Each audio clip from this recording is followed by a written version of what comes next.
Jeter des grenades dans des voitures de maghrébins, empoisonner la nourriture halal et enlever la vie de 200 imams. C'était le projet que prévoyait un groupe qui s'appelait Action des forces opérationnelles. Regardez, une juge anti-terreau a ordonné un procès pour 13 hommes et 3 femmes du groupe clandestin Action des forces opérationnelles qui planifiaient des attentats contre les musulmans et la diaspora maghrébine. Je ne sais pas si vous vous rendez compte. Ils menaçaient des millions de personnes sur le sol français. Mais ces gens-là, ils sont le fruit de quoi?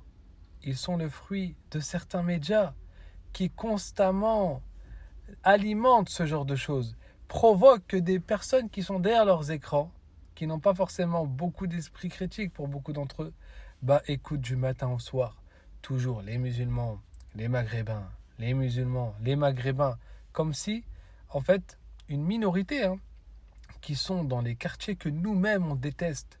Nous-mêmes on déteste ces gens qui ne respectent personne, qui ne respectent pas les voisins, qui font ceci et cela et qui ne sont pas tous des maghrébins. Même nous, cette minorité-là, on la déteste. Et les imams, sur leur sermon, enfin sur ce qu'on appelle le minbar, la chaire sur laquelle ils vont effectuer leur sermon, eux-mêmes condamnent ces gens-là. On ne les aime pas, on n'en peut plus de ces gens qui ne respectent pas les citoyens français, qui ne respectent personne, qui parlent jusqu'à 2 heures du matin, qui sont en bas en train de vendre des substances illicites. Nous-mêmes, on les déteste. Nous-mêmes, on aimerait que ces gens-là ne soient plus là. Regardez ce que ça provoque. Donc, non, ce n'est pas comme ça qu'on va agir. Et attention, quand je dis on les déteste, c'est-à-dire qu'on déteste voir ces jeunes dans ce genre de situation. On déteste voir des jeunes être mesakin, les pauvres perdus comme ça. On aimerait qu'il y ait aussi plein de choses, par exemple des médiateurs, et des choses qui sont mises en place pour aller chercher ces jeunes qui parfois ne sont que le résultat d'une suite de contextes et des choses les ont amenés à ça. Par exemple, lui, il était jeune avec sa mère elle a perdu son père, il est décédé ou quoi, il s'est retrouvé avec sa mère tout seul, il a dû arrêter l'école, il a essayé comment je vais trouver de l'argent, il a eu une mauvaise influence autour de lui. Voilà, il y a plein de choses qui... Donc même eux, on doit essayer de les aider avant de les condamner immédiatement. On doit essayer de faire quelque chose pour que justement ces jeunes-là reviennent et soient des bons éléments dans notre société. Si on veut un véritable changement, il faut être capable de ne pas se fourvoyer et de voir véritablement les problèmes. Regardez, je vais vous donner un des problèmes en France. La justice française est extrêmement laxiste. Elle est extrêmement laxiste, oui. Regardez juste dans le sud de la France. C'est un exemple, je peux vous en citer plein. Allez à Marseille. Il y en a beaucoup parmi vous. Cet été, vous êtes partis à Marseille. On est d'accord, vous êtes partis. Mais regardez au Vieux-Port. Regardez à Noailles, tout ça.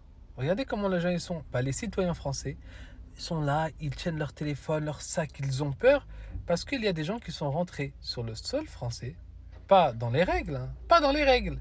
Mais tous les jours, il y a des citoyens français qui vont au commissariat de Noailles se plaindre, oui, on s'est fait voler telle chose, oui, on s'est fait voler telle chose. Ces gens-là qui font ça, ils sont aux yeux de tous. Le mec, il est sur le sol français, il se balade tous les jours tranquillement, sans les papiers, il est rentré pas dans les règles. Et il peut séjourner des jours et des jours tranquillement.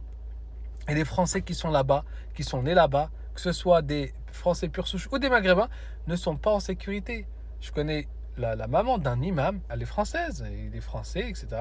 Mais ils ont des origines maghrébines. Et cette maman, avec le voile âgé, une de ces personnes qui est rentrée sur le sol français, bien sûr pas dans les règles, il lui a tiré, parce qu'il a vu qu'elle avait un petit collier en or. Voilà, une petite vieille maman, avec son voile, tout ça. Il lui a tiré, jusqu'à que ça se pète. Vous vous rendez compte?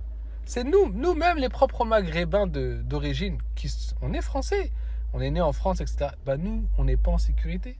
Oui, il y a ces gens-là qui sont rentrés sur le sol français, sans papier, sans rien, et ils font le désordre, ils volent, ils plantent des gens. Voilà. Ça, c'est les véritables problèmes, par exemple. Enfin, un des véritables problèmes. Mais votre manière de dénoncer toutes ces choses et de faire croire que c'est le problème qui fait que toute la France... Il y a plein de choses à redire sur votre manière de faire. En tout cas, regardez les résultats. Constamment, il y a des gens qui ne font plus la part des choses. Ils veulent s'attaquer à tous les maghrébins, tous les imams. Alors que tous les imams, sans aucune divergence, pas un seul imam que je connais, tous, bien sûr, parce que l'islam est contre ça, ils appellent on a même vu à Marseille, une mosquée tout entière qui allait faire barrage devant des réseaux de drogue. Personne n'est pour ces choses-là. Vous vous rendez compte? Mais comment vous mélangez tout? Vraiment, les Français, s'il vous plaît, soyez intelligents, ayez un esprit critique, analysez. Ceux-là ne sont pas les véritables problèmes de la France. Vous savez, au moment où je vous parle, en France, il y a 2000 enfants qui dorment dehors. 2000 enfants dans le territoire français qui dorment dehors. Sans parler des problèmes de scolarité où des enfants de 7 ans, 11 ans, 12 ans mettent fin à leur vie à cause de l'harcèlement qu'ils subissent. Et je pourrais en parler plein pendant des heures de tous les problèmes véritables qui touchent les Français. Mais voilà, on essaie de vous endormir en vous faisant croire que le problème de la France, ce sont les musulmans, alors que les musulmans sont avec vous et ils sont contre eux aussi, ce genre de problème. Ils sont avec vous dans ces choses-là. Ils sont contre, ils en ont marre de cette minorité qui est en bas des quartiers, qui font des bêtises, etc. Et même ces gens-là, ces enfants, comme je l'ai dit, on doit nous réfléchir comment faire pour peut-être atténuer ces choses-là, proposer des solutions, que des médiateurs aillent dans ces quartiers-là, accompagnent ces enfants-là qui sont parfois dans des contextes très difficiles suite à des choses qui les dépassent, la perte de parents, ainsi de suite, etc. Bon bref, vous m'avez compris. Et tous les médias qui participent à cette montée de haine et cette stigmatisation vers les musulmans, sachez que vous avez du sang sur vos mains.